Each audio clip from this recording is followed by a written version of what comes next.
My name is Clara Towson, and I'm a friend of the show. Boom. I am Francisca George, and I'm a friend of the show. Perfect. Hi, my name is Susan Leemans, and I'm a friend of the show. Boom. Yeah. My name is Zainab Sammaz, and I'm a friend of the show. Boom. Hey guys, my name is Sasha Vickery, and I'm a friend of the show. Boom. Hi, my name is Lloyd Harris, and I'm a friend of the show. Perfect. Hi, my name is Jan Faria, and I'm a friend of the show. Boom. Yes. Take one. Well done. Hi, my name is Jasmine Paolini, and I'm a friend of the show. Wow, Jasmine, you got it in one time. Ready? Play.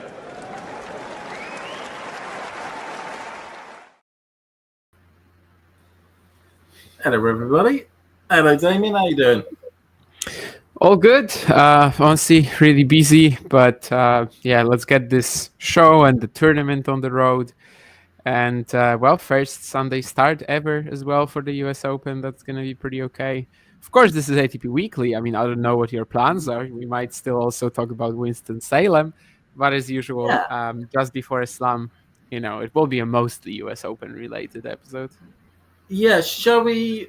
We'll cover off. Let's cover off Winston-Salem. Let's look back before we look forward. And last night, quite late in the night, actually, I think for both of us, because it was a 10 o'clock start for me, 11 o'clock for you. But Martin Fucinic, the 33-year-old, picks up his first ever hard court ATP main tour title. Of course, before that, he won the title in Geneva in 2018, and then the one in Bucharest in 2024. Unfortunately, we don't have John with the graphics, so you just have to deal with us sort of talking about Martin.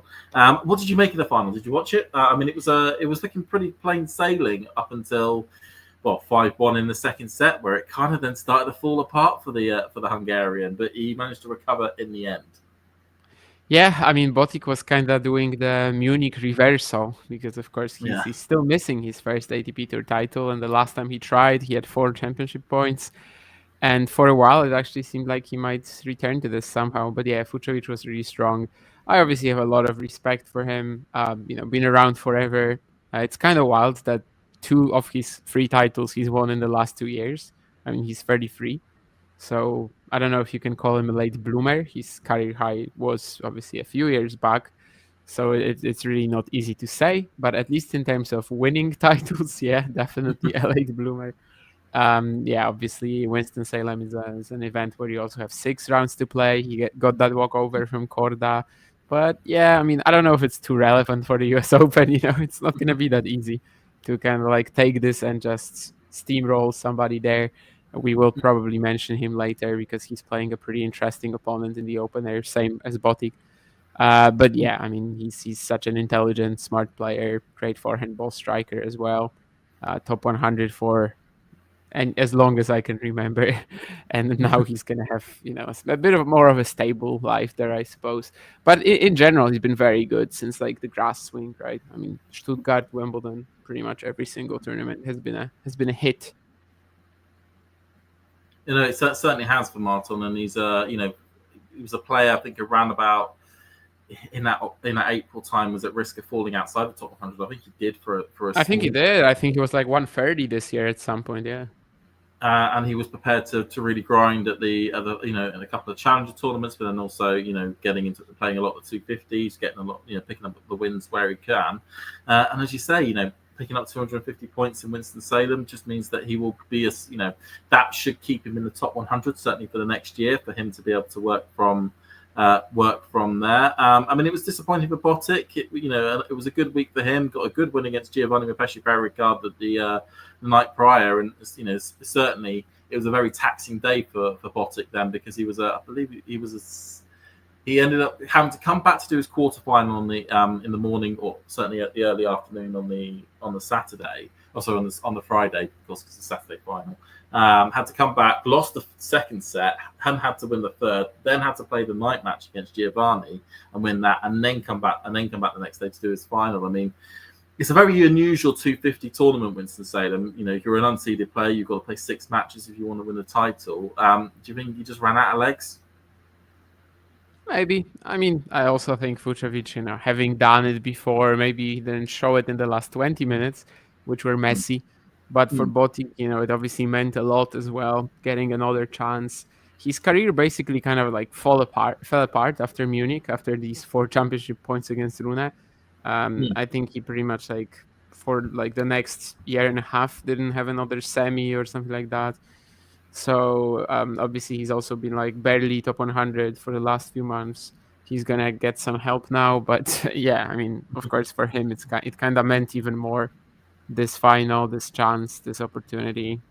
I wasn't able to take it, but definitely wasn't obviously as clear cut as when Munich 2 years ago. Yeah, I mean, he just literally had the match won and gave up. 0-3 in ATP Tour finals right now. Not Alejandro Davidovich Fokina yet, but you can make a bit of a comparison.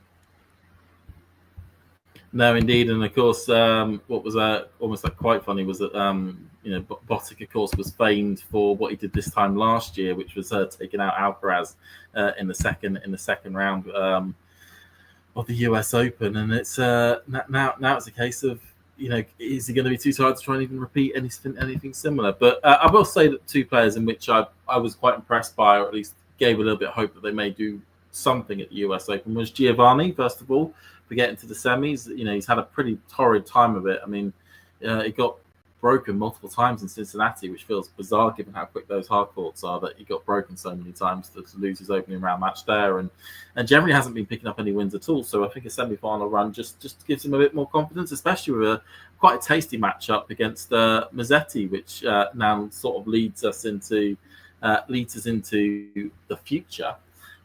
Which is to do with the US Open. I mean, where do we start? I mean, maybe too preemptive to go. Do you want to go? Who do you think is going to be at the back end of the tournament, or do you want to go for some early round, interesting matchups?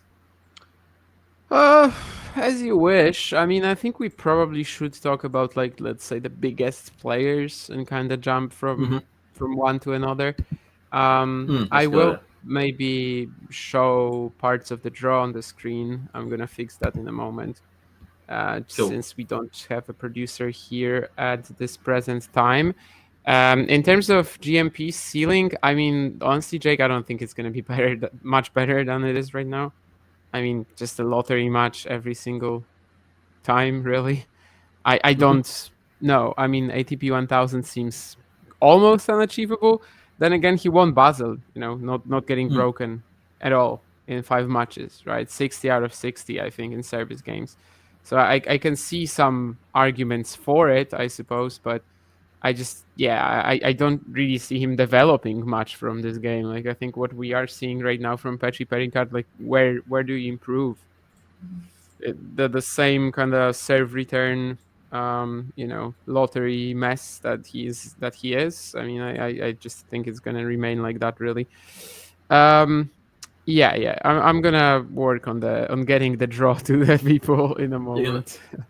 We're gonna work on that. So I mean, just for as we know, the top seeds are the top seed, the number 1 seed is called Yannick Sinner, and he is going to be playing Vic Koprica in the first round. You'd expect Sinner to be able to come through that without much problem, but potentially a tasty second round match against Alexei Poprin could pop up if he beats Ruusuvuori, which I don't think Ruusuvuori's played a competitive match in a while. I know he took some time off with mental health struggles over for a year or so, and he's back now playing tennis, which is fantastic to see. But it'd be interesting to see a Poprin Sinner match. I don't know what you think about that. Yeah, I mean, Popyrin probably the best unseeded player or close to it. I know I've said some stuff about him since he won Montreal and kind of wasn't following it up, but I have to give him credit for what he's done recently, even though his ranking has taken a bit of a tumble because it needed to, because it literally had to.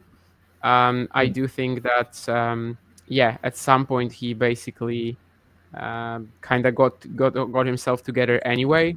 To have a good run in Cincy, to have a good run in Toronto. I think that does give him some good momentum for it. And if it was someone else, if it was literally anybody else, But Yannick Sinner, I'd say that this is a very difficult second round draw.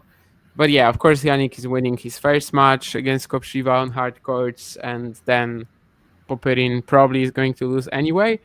But at least you can see, something in it. At least it's a little intriguing. Rusevori indeed hasn't played since Zagreb. He had that mental break. Then he had a lot of injuries too. Zagreb, by the way, is middle of May. I just realized that it might not be clear where the Zagreb Challenger is for everybody. Anyway, what I'm trying to say is that if it wasn't Yannick, if it wasn't such a repeatable, brutal machine, we probably would be saying this is a difficult second round. But I just don't really see how Sinner loses almost to anybody on the tour right now. Obviously, on hard courts for the last year, it's only been Carlos. Now, of course, we're not too far along from Sinner's retirement in the Cincinnati final, which lasted all the 20 minutes, and all the hype that everybody had just dissipated very quickly when they saw how bad that Sinner was playing. It sounds as though in his press conferences he's saying that he feels better than he did in Cincinnati, but he's not 100% just yet. Are you concerned at all that illness may linger into the first few rounds? I mean, it's an illness. It's not, an injury. He should be fine for this. I don't think it's going to be a problem. He can probably beat Kopshiva even sick. He'd need to get like Ebola or something to lose on hard courts to Kopshiva, I think. Sorry. and yeah, I mean, I think he's going to be fine. We will definitely talk about Medvedev, Josh. Dan, Draper, we definitely will also reference. Dan is also asking what we think about the retirement of Kyle Edmund, and Jake wanted to talk about Elmer Miller against Tommy Paul. I'll just quickly say something about this one, and then we can, I think, both talk about Edmund. In terms of Elmer against Tommy Paul on hard courts, it looks very lopsided, let's be honest. Elmer doesn't have like any hardcourt experience or hardcourt pedigree with the lack of serve, the forehand. They played on clay at Roland Garros, was a pretty decent match. I don't think Tommy is like 100% going into this event at all, but it will be enough to win 2 or 3 rounds. It's just to a point where like if Tommy plays Yannick and he's 100%, that's kind of like a Popyrin matchup. We're thinking, okay, yeah, could be pretty interesting for a while. Let's see how he does. But presently, I just have zero faith that he would actually be able to touch Yannick. But, beating Elmer Miller, I think even if he's not 100% on hard, he's going to do it. Yeah, for that section of the draw, it kind of feels like I want to really see Bublik Sinner in the 4th round. Obviously, yeah. Just because of how, of course, that match went in Halle last time they played, where Bublik is one of the rare people where he's the only other person outside of Alcaraz to have beaten Sinner in 2025. It's a matchup that could be quite tasty, and we could see Sinner getting tested really quite strongly. But the interesting thing, of course, with Bublik is that he, of course, played the post-Wimbledon clay, won Gustad and Kitzbühel, did the double there, and hasn't played a hard court match at all leading into the tournament. And he has traditionally said that he doesn't really like playing in the United States. So can you see Marin Cilic, the awesome veteran that he is, doing the upset there? It's Bublik. So much of his rise has been about the mindset and the attitude, and that can like crack anytime. Because when you're playing well, when your game is really strong and everything, and you're like a stable, normal person, I think it's way tougher for your run to just like end momentarily. And for Bublik, it's literally just like flipping a switch sometimes. I do think he should do. Obviously, Cilic is not an easy opener, but he did also not play since Wimbledon. But Bublik theoretically, I think, could do a bit better here than at Wimbledon for sure, because there's not as much pressure. Like, there's almost no pressure whatsoever. Again, at Wimbledon, everybody thought he was like a top 5 contender. I think he truly believed it as well after Halle. You could see it to me, like it was very obvious, just completely palpable in that Munar match. And then here, I think he's just gotten back to a level where nobody just knows what to expect from him, really. Definitely nobody is treating him like a top 10 contender for this tournament, like whatsoever. You're not going to hear anybody talking about him as one of the favorites to win this. And maybe that's actually a position that would suit him a lot better. He is that kind of guy where I think he just plays his best when he's like positively reckless and doesn't care much, but at the same time cares enough to actually compete, which in his case is also sometimes a problem. So, I mean, both Bublik and Cilic haven't played a hardcore match in the warm-ups, which makes this a lot more tricky to talk about than it should be. Like, if Bublik is still motivated, if Bublik is still firing, I kind of like his chances to reach the fourth round here. And indeed, he would be a much more interesting, dangerous, unpredictable, first of all, opponent for Yannick. I think to do what he did in Halle on hard, it would be much tougher. But at least there's intrigue there because you never really know what the guy is going to bring you. And it's not a player who's just, going to come out and try to play Yannick the normal way, which is the way that you cannot beat him, really.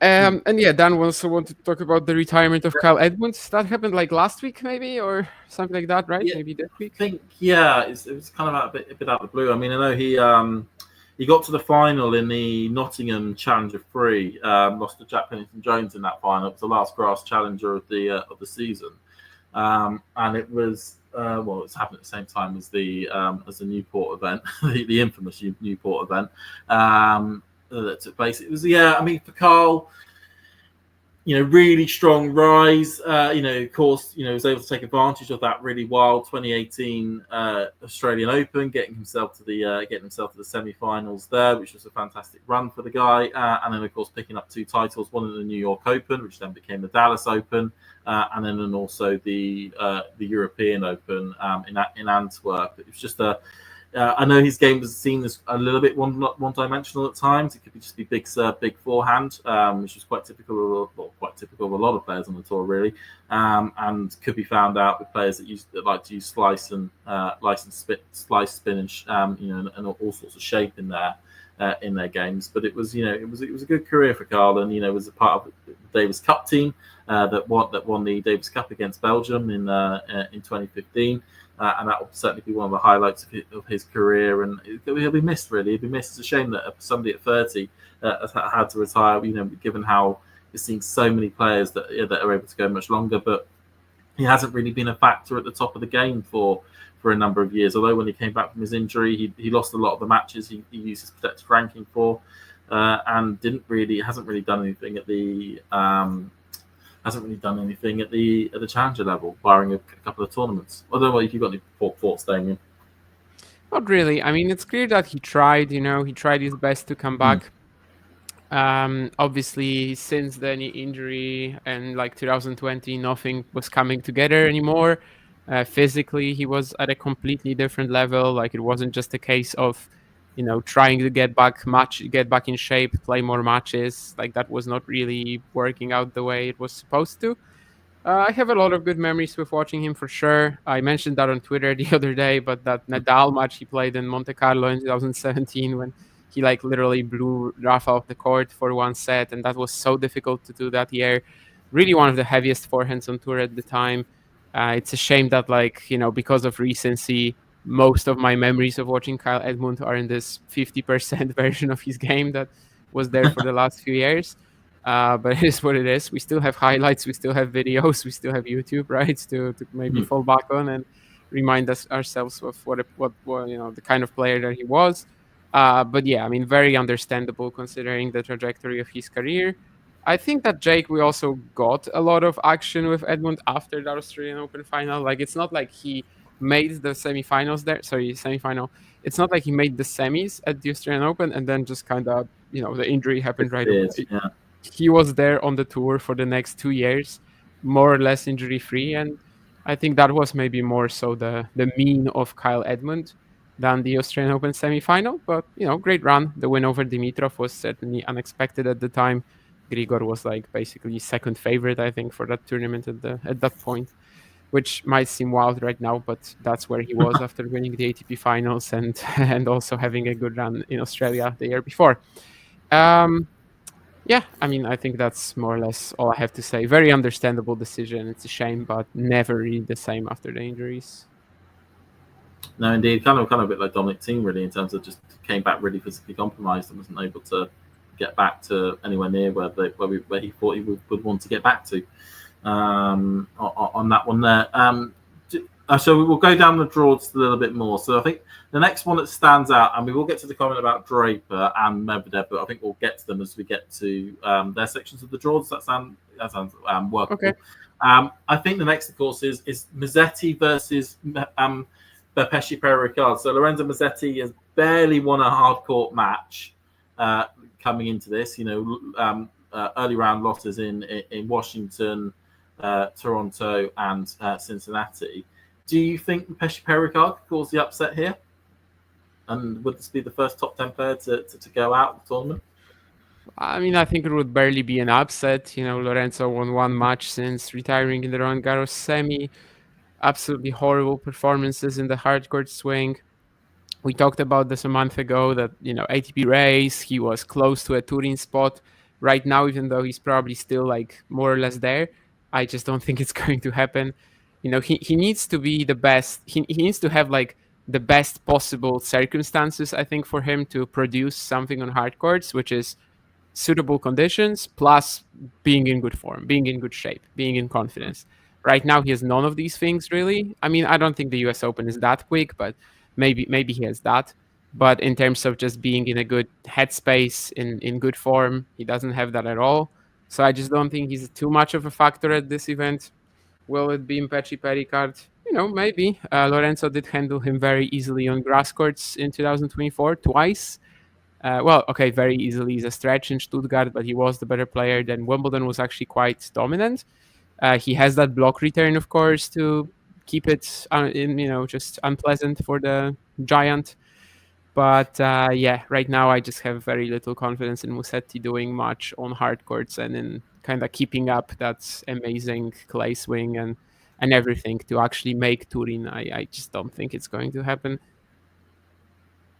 No, it's unfortunate, really. I think Mazzetti kind of he felt as though it was almost as if it was like Moses in the parting of the sea. It was in that clay court swing. He got really good draws throughout the or really good bits of draw luck throughout the entirety of all those clay tournaments for all the Masters and the actual Roland Garros itself. And he probably would have needed to have won one of those tournaments, you would expect, or maybe even going to get to the final of maybe one more as well to stand a chance at Turin. It kind of feels as though that may be gone now as a potential option, just because of how his performances on hard courts have gone. I do note that Mazzetti tends to. I do think his indoor hard court performances can be a bit better than his outdoor hard court ones, so that may give him some chances at the back end of the season, but it's looking potentially doubtful that he will make Turin now. And there's a lot of slow-ass indoor hard courts on the tour, like Bercy. He's done well there before. Maybe he can produce something. Rotterdam as well. Of course, Rotterdam is a different part of the year, but all these like super slow indoor conditions he can do well in, definitely. On that one there, so maybe we've certainly got, I think, on as it could be we could see either player really winning that match there. It could certainly be a lot of sets with those two playing on that one there.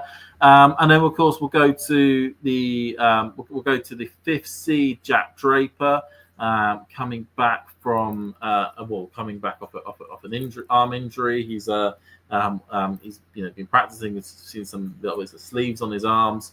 But he looked fairly okay in the mixed doubles. At least looked really up for it, and he's desperate to compete. How do you see Draper's tournament potentially going? I didn't watch the mixed doubles. From what I hear, physically he was okay. The volleying, I don't really care if it was awful. It's not really going to be a big factor here. And kind of similar. I thought his volleying was really good. I mean, I didn't watch it, but really, I mean that's the comment after the semifinals. I didn't watch the semis, but at least for the first. Okay, yeah. I mean, he was absolutely. I mean, from what people have told me, he was just exposed like completely in the semis. Anyway, what I'm trying to say is that who cares? It's not important. It's not a part of the game that will be, in spotlight here. Anyway, I think it might actually help him again not to be at Wimbledon, not to have that kind of pressure on him, because he clearly just flopped miserably at Wimbledon. He was just for the second year in a row, he did not handle it whatsoever. And it was actually also that Bublik section. So both of them, we were hoping that they would meet in the third round. It will be an awesome match. And they both just really felt the fact that they were like top 5 favorites for the tournament. And now, he's still there in the mix, but like nobody is putting him in the conversation of Sinner and Alcaraz anymore. Nobody is even putting him in the same conversation as Novak for a combination of reasons. Wimbledon plus not playing since. And that might actually help him. I mean, the first 2 rounds here, I think you're saying that, just to clarify, you're saying that in terms of for this tournament, not generally for the future. Sorry? You said that you're not talking about him in the conversation with Sinner and Alcaraz. You mean for this tournament or for the future? No, just for this tournament. I just mean tournament. Compared to Wimbledon, where he was like top 5 favorite, maybe top 3 even. And here, like, nobody really thinks that he's going to do something outrageous. But so that makes maybe that solid run even more possible. Obviously, semifinals from last year. Love the first 2 rounds for him, considering the form of Zizou Bergs. Could imagine Diallo maybe beating him, but maybe that's about it in this quarter. Yeah, I mean, I watched Diallo's match against Medjedovic in Winston-Salem, and he didn't look physically fit. He was definitely not. Yeah. I'd be very surprised if Diallo even gets to the third round with how he was looking in that match. I mean, he was broken multiple times, and it's very hard against Diallo to get to have his serve broken as often as it did. Yeah, so the draw is pretty good for Jack. That's really all I can say. I have absolutely zero confidence that he would beat Sinner in the quarters, but the draw is good, so he can really take it. And I just don't think we're going to see him get as tight as he was at Wimbledon, because it just clearly doesn't mean as much to him. Last year, obviously, he made the semis. There was that whole story that every single opponent he played was just like falling apart for just, no reason. But I do think a run like this is relatively possible, another quarter or something like that. Well done with what you're saying, that he will get to quarters or semis. That would imply that he can beat Sinner as well. And that's my only problem. With which tennis players am I the same age? I mean, Nurlan, you can check that. I'm 99 born. I know Kacper Żuk is 5 days younger than me, but like whoever is 99 born, that's going to be same age. I'm the same. I think I'm the same age as Zverev. I'm 28, okay. And I think he's 28. I think that's the age category you can put me in, is that the Zverev Medvedev group. I am now going to be in the lost generation Mark II. But following on from what you're saying there, it's I mean, as people on the channel know, I'm a big Draper fan, but I'm not also a realist, and I know that I think a quarterfinal is very doable. I think it probably would be a Caboli. Looking at it, a Caboli 4th round, and I think that would be a good test. I think Jack could come through that, and if he can put in a decent performance against Sinner, that's all that I can really ask for. Maybe take a set, look competitive. That's what we'd want to see. But you'd expect, unless whatever reason this illness that Sinner's got is actually causing him more grief than what we thought, or we get that Bublik matchup and we get Bublik deciding to become the best player in the world for 3 hours. I think it'd be maybe difficult for Jack to get to the semis, but we could see how it goes along the tournament. But I agree with you; we're probably seeing Sinner go through that section really. But I think a quarterfinal run is very doable and will help him for his Turin chances, which I know that is a big goal of his to get qualified for Turin by the end. He's of the year. Already there. I mean, yeah. Yeah, I mean, it's you look at who's there, who's the only person that feels like any relevance of a challenge to the top 8 is maybe Kachanov, and that's a bit of a stretch of a saying.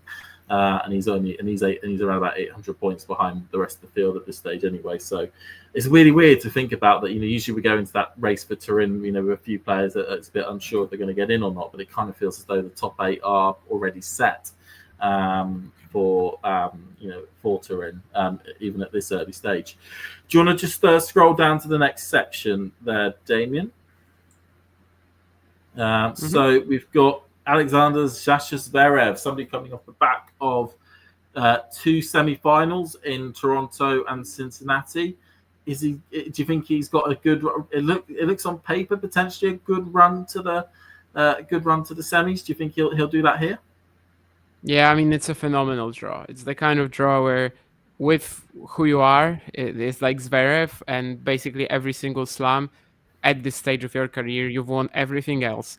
the only thing you have in mind, like literally the only goal, is winning a Grand Slam. There's nothing else. And if you fail to reach the semis here and lose to Sinner, it's a massive bust because he just has nobody in his even quarter. Like, I mean, I'm not even showing the whole thing here, but he has all these like Khachanov, Rublev, Deminor, solid players without any potential to do something crazy here. So like, if Zverev is finding some people like that, like Fritz, who was destroying him last year, well, he wasn't destroying him as in the matches were easy. But what I'm trying to say is that he was beating him every single time. Like, he cannot keep creating opponents like this for himself. If he wants to feel like he actually did something good at this event, he needs to reach the semis and at least play Sinner. Whatever happens in that matchup is kind of a different story. But at least he has to get there. He has to try to get to play Sinner. And I think with this draw, I mean, I don't really know who he's supposed to lose to here. It's the only one I could see potentially causing a bit of a problem. I don't know, but he's not even fit. I haven't really seen anything of him, but maybe Hugo Humbert has in the past been at least a bit. Well, I don't know. Maybe Zverev actually eats him for breakfast. I just remember the Paris final, and I'm like, Zverev has a ridiculous record against left-handers as well. Since February 2023, he's lost one match, and that was to Len. But interestingly, Khachanov did beat Zverev in Toronto.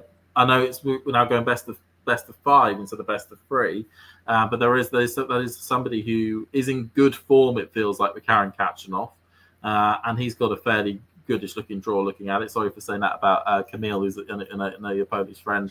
Who could be a potential second round match there.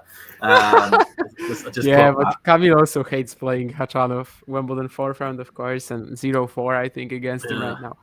Yeah, I mean, Khachanov ADM is just the kind of opponents that I said earlier. Like, Zverev cannot create like obstacles like that for himself if he wants to ever win a slam.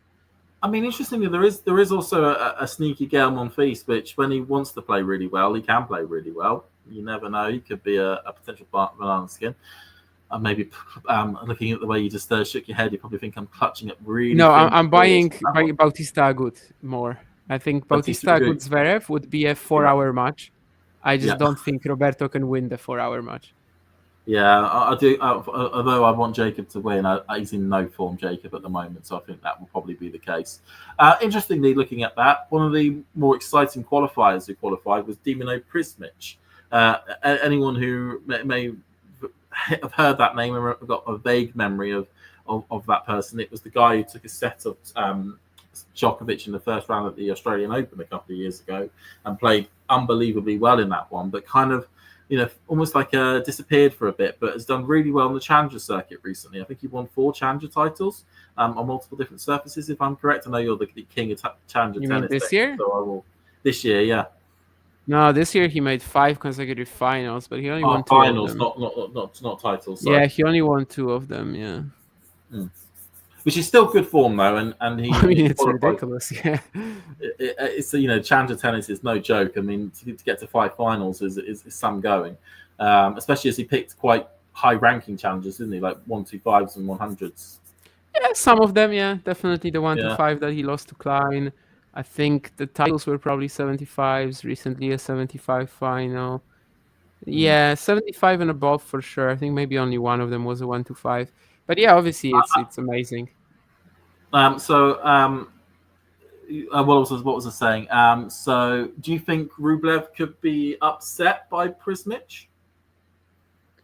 It's definitely the most exciting qualifier draw. Like, it's not the one where the qualifier has the best chances. There's a lot more of them, obviously, when they even are like battling each other. But it's the one that definitely is going to be like, have a lot of hype on it. Dino, I think it's going to be like pretty much his first chance to compete against an opponent like that since that Djokovic match, which is great because, since then he's been injured all the time. The development in terms of his weaponry and just playing a bit more aggressively has been slow, but gradually he's getting there. The losses that he's had recently, like these Challenger finals we mentioned, guys like Cecchinato or the aforementioned Kamil Majchrzak, they just slowed things down. They let him play. Rublev isn't going to do that. Like, Rublev is just going to pummel the ball and, just going to ball bash and play like Rublev. And I think that's actually good for Dino, but I just don't know if he can, anticipate and defend so well for, let's say, 3.5 hours. I don't know if he's durable enough at this point. But I think it's a fantastic opportunity for him just to get a good test of where he is at presently compared to a guy like that. The Djokovic match was perfect for him. Like, he just came out, had so much confidence that he was gonna be able to hang with Novak in longer rallies, and basically they played more or less the same game. Fine, that was amazing, but it was a year and a half ago. The progress has been limited by the injuries for the most part. So I think this is just wonderful for him after this whole amazing run recently to get a chance to see how he does against an opponent like that. No pressure, hopefully, just a good match. I think it will take a while. I expect this to be a battle. I think we both agree. We probably think it's going to be Sinner Draper in the first quarter, with Sinner coming through that one. What do you think the quarter will be? What do you think the quarterfinal will be in this section? I mean, Zverev from the top. That's I just gotta go for him. And then from the bottom, let's see what the names are. Oh, I thought Tsitsipas was also here. Yeah. So basically, that's what I meant. Tsitsipas, Rublev, Khachanov, Deminor. It's perfect for Zverev, right? No young talents, but this whole lost generation, really. Yeah. It is. It is the quarter of the lost generations, the lost boys. Tsitsipas, are we thinking first round exit? At this point, I think every single match he plays is a 50-50. Yeah. I'd like Medjedovic. I'd like Medjedovic's chances to beat him for sure. I mean, already did it in Doha, and just stylistically, I think it would actually be good for Medjedovic if Tsitsipas wins the first round rather than. I still think that Doha match was mad. He massively injured himself.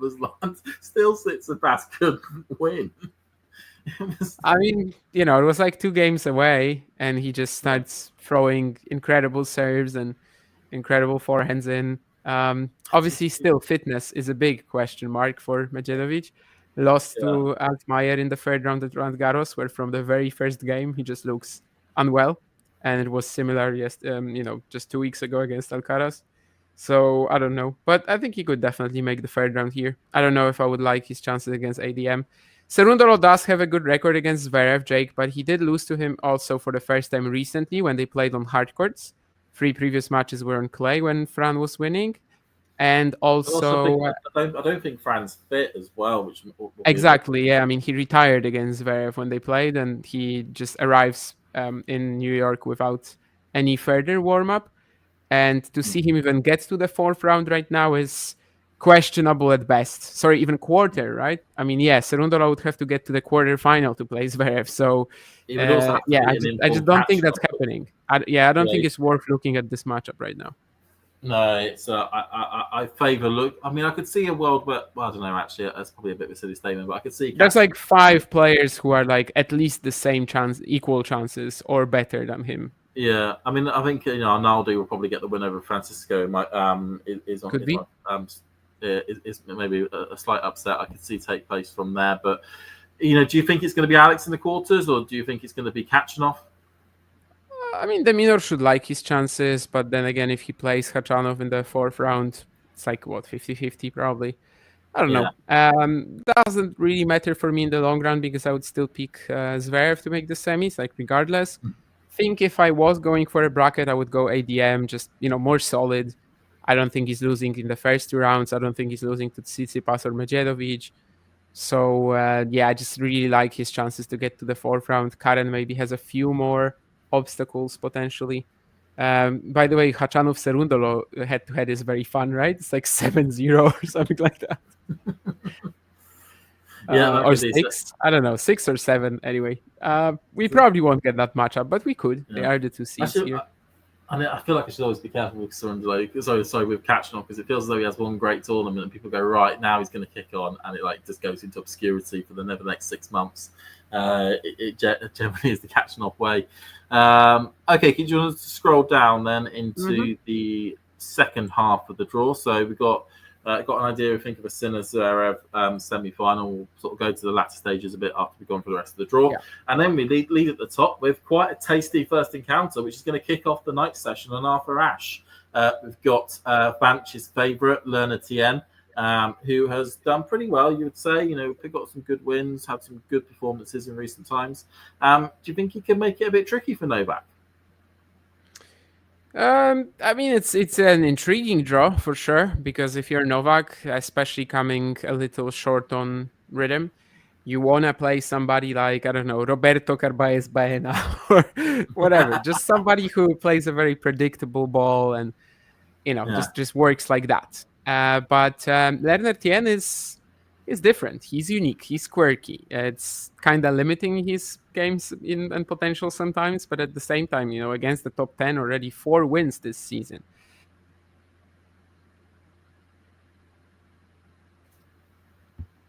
Zverev, I mean, it's an intriguing matchup, no doubt. I like the chances of that match to go like really long. Technically, on paper, Novak is, you know, too smart, too experienced to fall into the same kind of traps that the other opponents have fallen into against Lerner. But I mean, yeah, first round, I mean, you just don't want to play that guy. You just don't want to play that guy at all. So I think it's one of the stories as well of this draw that Djokovic got Tien in the opening round. I just expect a messy, bloody match, and that kind of makes you know, Lerner knows how to create these sort of conditions, and I don't think Novak should be going through without any scars. Like, I think he definitely will have to work for it. And I can see that we got Zachary Schneider. He's playing a fellow qualifier, Zizombo Pririos. I mean, that's probably a good draw for both of those two to at least try and get a win at a Grand Slam. It's always nice to play a fellow qualifier. What would you? I mean, I think the other, like a bizarrely an unseeded match between 2 unseeded players that stands out there is Norrie versus Korda. How do you think that matchup could potentially go? I mean, Korda got a few wins, did pull out of his quarterfinal, his semi-final, pulled out of his semi-final at Winston-Salem a few days ago, but said that was more to do with illness than anything else. Do you think this could be a tidy little match?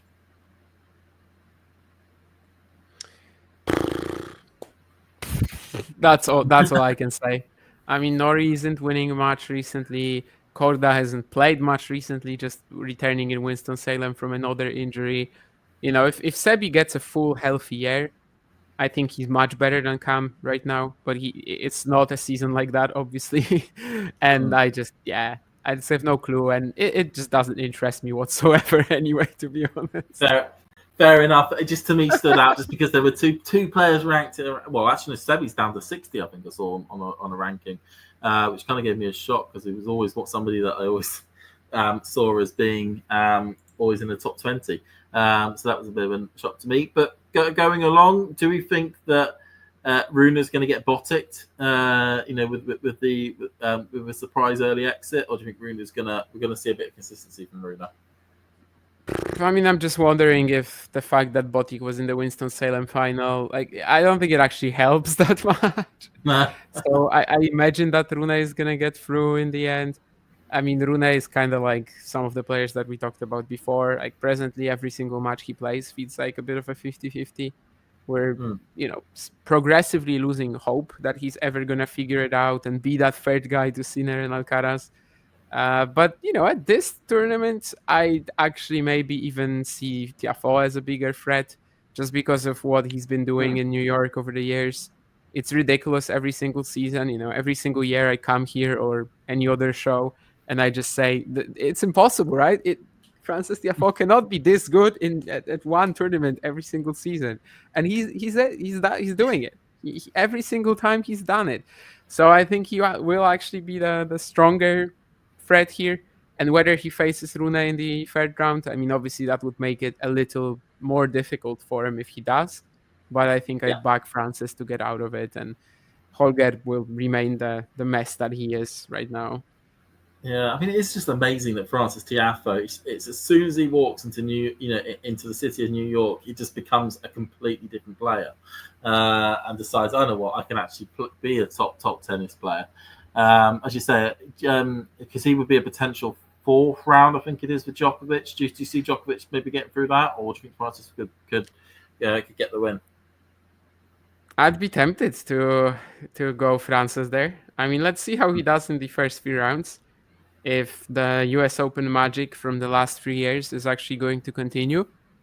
But I'd be tempted, yeah. I'd definitely be tempted by the upset there if we just assume that, the first 3 rounds are relatively safe for Frances. He's showing the same kind of flamboyance, the same kind of positive attitude as usual at the US Open. He's the showman again. I'd be tempted to pick him over Novak, I think, yeah. Oh, cool. Okay, so you can just go down a little bit further so we can complete this quarter. So just sort of like Jakub Mensik down to who should be Taylor Fritz, I think it is. There we are. Yeah, down to Taylor Fritz. Who stands out here for you? I mean, Taylor is the runner-up from last year. He's as solid as it gets. He's also, I'm not really sure he's going to be a Sinner and Alcaraz. Maybe he would have a better chance against Alcaraz for sure. He almost took him to 5 at Wimbledon. It does make things a little unexciting, I would say, in terms of this section, because I just think it's eventually going to be Fritz, yeah. But I don't know if it will be that amazing like for the rest of the event. Maybe there's a player there, or actually maybe not. Maybe there's just nobody who would go that much further. Anyway, yeah, I mean, Fritz is super solid. I don't really see who he can lose to here in the first few rounds. There's a player there in the fourth, maybe, like, Menchik, Fonseca, Mahac, but they all have their issues. I mean, a tasty little matchup certainly would be if we could get Mensik, Fonseca third round. But at the moment, with the form that Fonseca's showing, just getting a round or two would feel like a success. I guess for Yao at the moment, it's. I think getting someone like Kecmanovic is pretty good for him. Like, he just has to avoid big servers. That's it. His ground game is fine. He just needs to avoid big servers. And in a match where he has the space to create something, at least theoretically, he should do something. But I don't know. Yeah. So I mean, yeah, because he potentially would play maybe Thomas Mahac, who we've not really heard of since, February last year, it feels, or February this year, sorry, of when he won Acapulco. He's kind of got gone away, it feels a bit like, or hasn't really played that much to really write home about. But yeah, I agree what you mean in terms of maybe a Mensik Fritz fourth round could be interesting. Of course, we need to see a little bit more from Mensik. He hasn't really done much this American half-court swing so far, and given what he did in Miami, it was people were really excited to see how he could perform on the surface. So would you think that we're going to get maybe Tiafoe Fritz quarterfinal, maybe a repeat of the semi-final from last year, or do we get Djokovic versus Fritz? Seems like a good chance for either match, really.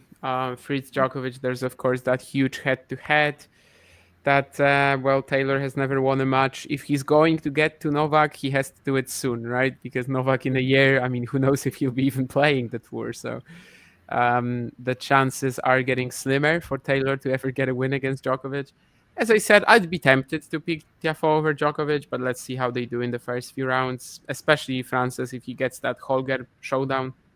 We should already know by then if he's once more pulling off that US Open black magic or not. And last year, of course, there was a 5-setter in the semis between Fritz and Tiafoe. So before we go there, okay, so we will move down to the last quarter, and this could potentially set up a really rather potentially tasty quarterfinal between Ben Shelton and Carlos Alcaraz. But of course, there's loads of other players to keep an eye on before that. I can see the first player that we'll see it talked about is Medvedev. What do you think will happen to Daniel here? I mean, it's been a pretty nondescript American hardcourt swing. Doesn't really seem to be getting any better. He's losing to a lot of players. He's going to be playing Benjamin Bonzi, the person who beat him in the Wimbledon final. Do you think that Bonzi's going to do the Medvedev double? Yeah, I mean, Daniil Medvedev wishes he would have been in the Wimbledon final. Obviously, no worries. No worries. Obviously, yeah. I mean, Medvedev at Wimbledon, he was supposed to be a dark horse, if you can call him that. Just made the final in Halle. Everybody was excited for him to potentially return to his best or thereabouts, and then that happens. So at this point, yeah, I just think that every single match he plays is more or less a 50-50, just like some of the other players we talked about. I have zero confidence in him going deep. If I scroll down just a tiny bit further, there's Davidovich Fokina in his section. Like, that's a player that I think could eliminate him before the Alcaraz match. It's possible.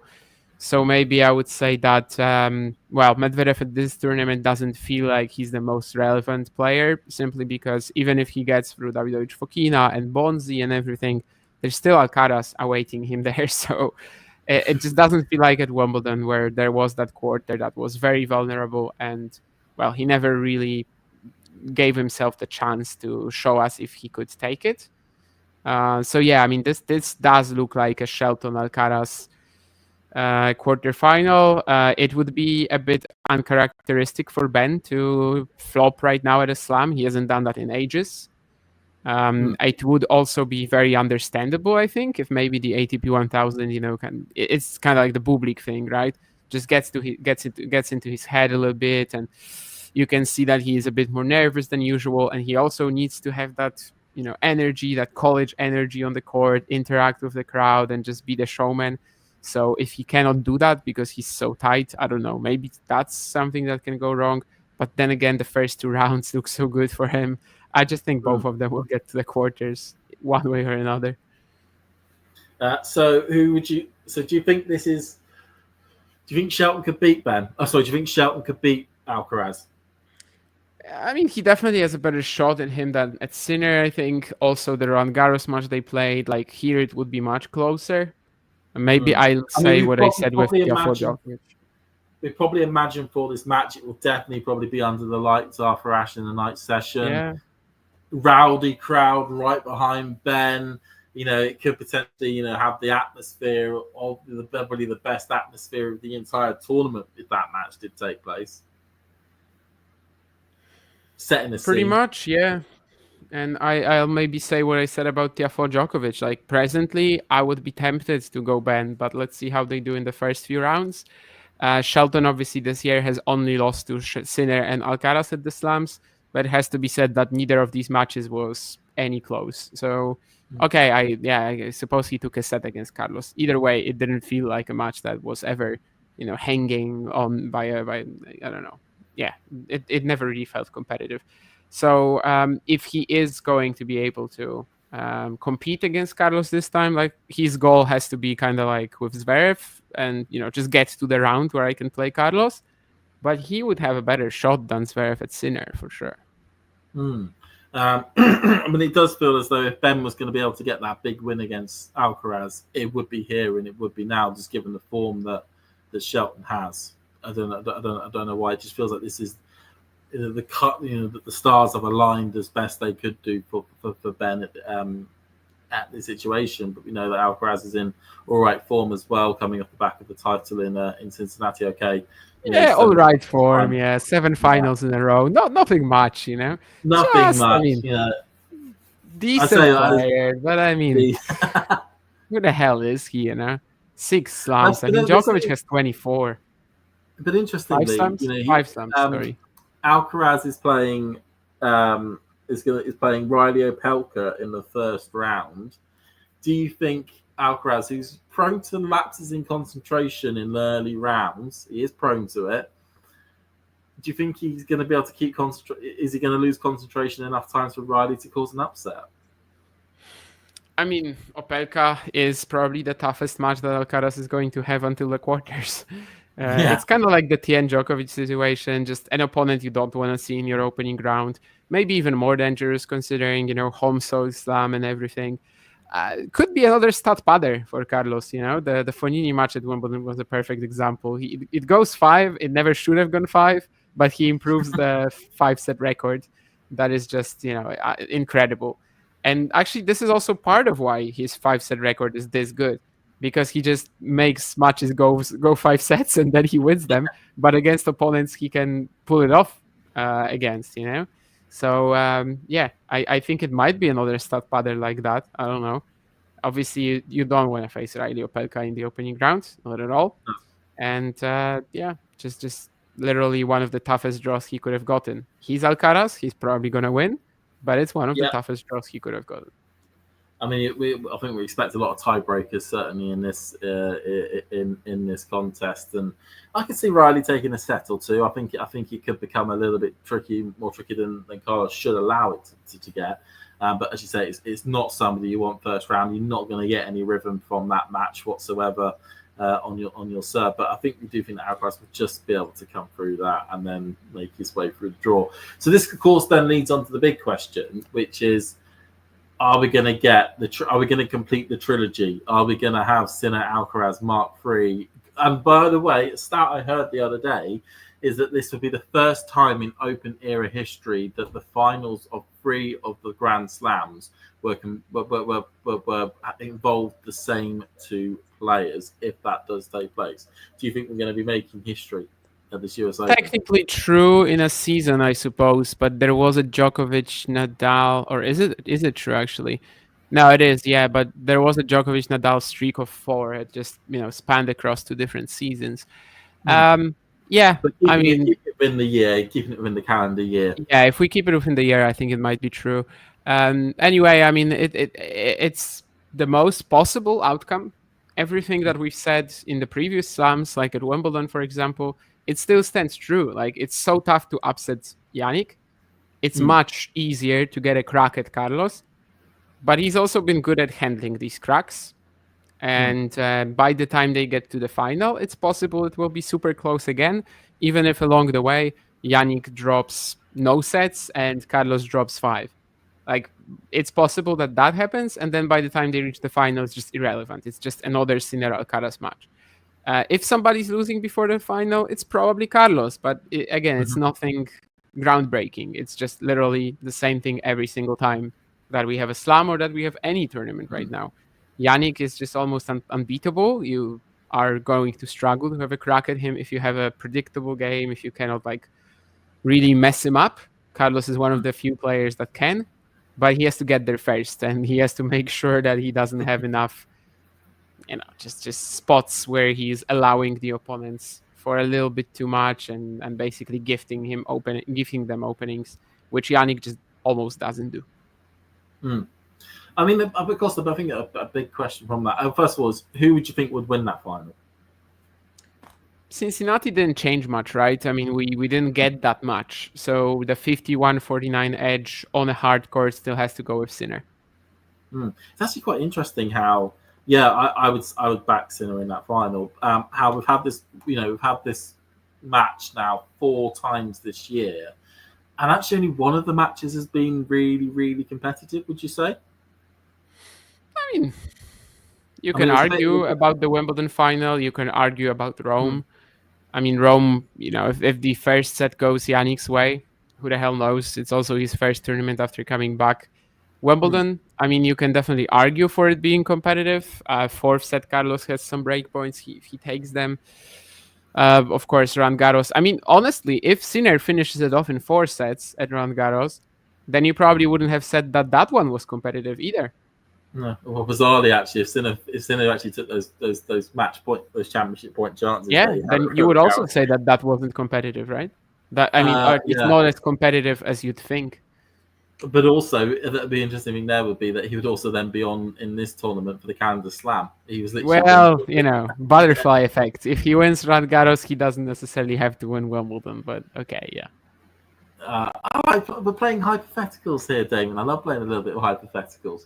But then, of course, the big question is that if we do get Sinner Alcaraz in the final, which of course would be brilliant, and we would hope that we get a match more akin to the French Open than maybe Wimbledon or certainly the Rome matches. Take disregarding what happened in Cincinnati is just a bit of a freak incident with the illness for Sinner. Do you think that's good though for tennis to constantly keep on having the same 2 players reach the major finals? For the time being, yeah. I mean, it's still a rivalry. It's not one player dominating. It's still a rivalry. It's like among young people right now, disregarding the big three, the Williams sisters and everything, among casual tennis fans or people who don't know tennis at all, Sinner Alcaraz is the thing. Like, they are aware that something like that is happening. And I think for the time being, the more we get to see them play, it's good for the sport 100%. We will get like a little bit maybe tired of it eventually. I already, like, I don't know, maybe it's just the fact that it was Cincinnati. I didn't really care about that final. I tuned in because I saw that Carlos was up a break and like, what the hell is happening? Yannick doesn't have slow starts. But I'm weird. I do think for the time being, for everybody involved in tennis, it's actually good to have them play, even for their rivals, simply because it will raise the public awareness, the ratings, the marketability of tennis as a whole, and in turn also, I don't know, the earnings of the tennis players that compete against them on tour. It's just the story right now. It's what tennis has to like profit from. It's what tennis has to spread the word around the globe about. And I just think it's incredible that we've gotten to see them play this many times already. Of course, Cincinnati was a bummer, but that happens. And for the time being, let it continue. But it would be healthy if in a year or two, somebody number 3, shows up. Presently, there's nobody like that. And that's why it also doesn't feel too realistic. I can't really say that, I feel like somebody is on the verge of doing it, because it's still going to take a while, probably. But at some point, it will be good if there's a third party or a fourth party, and they can kind of crack that. But for now, it's still one of the best moments, I think, for tennis in terms of the potential marketability in recent years. Yeah, the new two, as they have been titled or used, and as you say, at the moment it feels okay, but we certainly, I say, we're going to do this podcast or do this sort of video in a year's time, we would have hoped that one, if not two other players had started to at least muscle in, or at least attempted to muscle in, to at least make a conversation that would work. And there is, short term, there are players that could do that. Shelton, Draper, maybe Mazzetti on a hard court. I mean, of course, we've got Artifice, who's really been hit with injury at the moment. There are some players in the short term that could make a charge, but we would have to see how Asia, the indoor hard court swing going into next season looks for those lot, to see if they are able to do just that. Well, I think then that is us gone through all the draws there. Any other bits that you want to mention at all, Damien? Any players to watch out for? Not really. I think, I mean, my excitement in regards to the US Open is somewhat limited. I'm weird. I'm going to have a lot of work. I'm going to have a lot of other tournaments to follow. So, it's not like I am currently thinking of some major stories. There's definitely going to be some matches for the qualifiers in the first few rounds that I will, for the like personal stories, enjoy. I can see a reality where this tournament gets to the fourth round quarterfinals, and we get matches like Zverev, de Minaur, and I'm just not turning on my TV at all. But it is what it is. That's the life of a tennis fan who is maybe not necessarily that invested in some of these top 20 careers. But no, it's a good thing to always keep people's interest, is to make sure that you pick the matches that do have an interest to you to go to watch. And that there may be a match in the first round which really stands out to you, but seeing, as you say, Zverev versus de Minaur in the quarters may not necessarily be really, really excite you, which is completely normal. And there's all sorts of other sports, of course, that are kicked off that this tournament's going to be trying to compete with. Oh, interestingly, just to note, because we did get the schedule for the US Open that came out, the final for the men's is being brought forward by yet again another hour to 2 p.m. local time, which is 7 p.m. UK time. I think it's 8 p.m. your time. A couple of years ago, it did start 2 hours later. Do you think this is a good move from the US Open to bring its men's final start time forward, or any thoughts on it at all? Yeah, no opinion, to be fair. I mean, it's Sunday, so work isn't part of the issue. Mm-hmm. For me, if it's actually good, I don't know. on Sunday, when the US Open finishes, I'm always in Szczecin at the Challenger. It's the first day of qualifying. That happens every single season. I think by 8 p.m. I should be back to my accommodation, or at least getting back to my accommodation.